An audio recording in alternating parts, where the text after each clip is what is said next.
Been wandering around YouTube looking for videos of Hot Chanis, and I can't find any of them. So I decided to make a video explaining to you what Hot Chanis are in hopes to get all that traffic searching for Hot Chanis. I know it's all scam, but welcome to the life of Heshi Fried.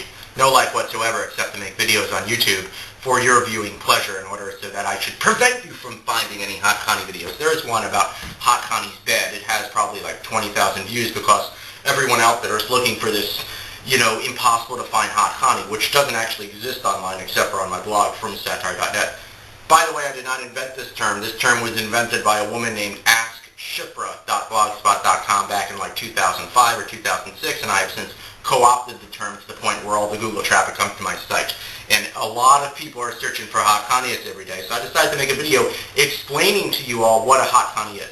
First of all, Hot Chani does not have to be hot. It's just a term to objectify Frum women who don't dress as tznius as they should be dressing, considering the fact they're wearing a sheitel. Yes, you have to be married to be a Hot Chani. I don't know why this is, but since the term was co-opted, authored in 2006, it's developed into a term that refers to married women who dress questionably tznius. You can argue to high hell whether or not someone wearing pants is on tznius or not, but the second they put on a skirt, they are deemed to a higher level, to a Frum level, to a yeshivish level. Hence the reason why most Hot Chanis are former Beis Yaakov girls turned Hawker's wives. Hawker's trophy wives, some may say. Though most Hot Chanis are not necessarily hot. If they were truly hot sheitles, they wouldn't have to be dressing in this questionable way.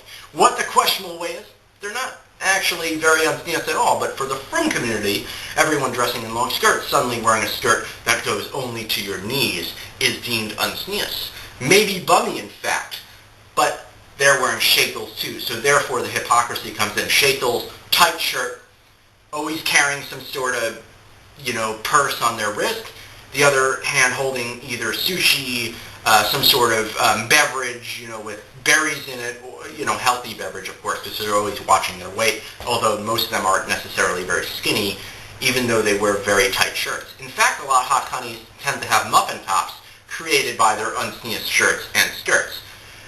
Might I say, tznius is relative here. As I said before, some people consider pants tznius. I myself don't consider pants necessarily tznius. This is merely for the use of objectifying Frum women who don't dress to the standards of the Frum community. What those standards are, I have no idea because no one ever came out with a list. I know you have to cover your elbows, collarbone, cleavage, all that. So all that is covered, except for the knees. The knees is that questionable area. So Hot Chanis tend to wear boots. They tend to wear very high-heeled, open-toed shoes. They tend to have good leg muscles, and I think the leg muscles are good because they're walking in these very hard-to-use shoes all day, so they have to balance themselves. So they're not necessarily cyclists like myself. I have very good leg muscles, by the way. Over here, I can't say the same. My midsection isn't so good because most of my workout comes from lower body. But back to Hot Chanis. People are searching them so often because it's one of those, it's like Frum porn. It doesn't actually exist on the internet. The one Hot Chani picture I ever posted that illustrated actually perfectly what a Hot Chani was. A woman shopping in a kosher food store with a very short skirt, a tight shirt, a very expensive long sheitel, holding sushi. It was really, it didn't get more perfect than that. Why I took it down, you ask? Because the woman threatened to sue me and hack my website, and the Sun called, and then they sent me a cease and desist letter, which will actually adorn my home in frame when I am married sooner or later.